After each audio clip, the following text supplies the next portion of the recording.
And here now with more on Barbara Bush's legacy is presidential historian Doug Wead. Doug, good morning. Hey, good morning. There's so much to talk about with her, but I think one of the things she seems to be best known for now, and always has been known for, was her push for literacy in the country, for reading. She loved children, and that would seem to be like her lasting legacy that she left on the nation.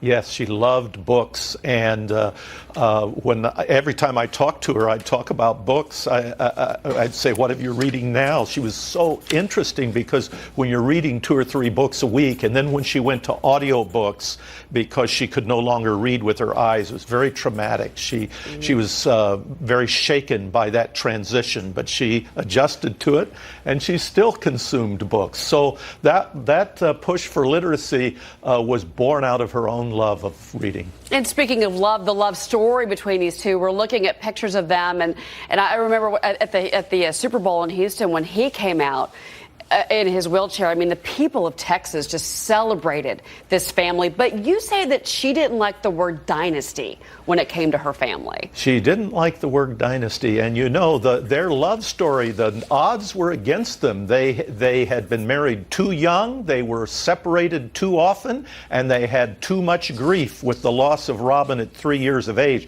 Those 3 factors, any one of them will destroy most marriages, but their marriage was just renewed again and again. They did not like dynasty as if by sheer willpower they could stop people from talking about it. But make no mistake, America's dynasty is not the Kennedys, it's not the family of John Adams, it's not the Roosevelts. This is America's dynasty, and it's the Bushes. And she's the source. She was the fountainhead. Yeah, well, you know, it's funny because you mentioned that she doesn't like the word dynasty, but you also say that she can be catty sometimes and she loved to gossip.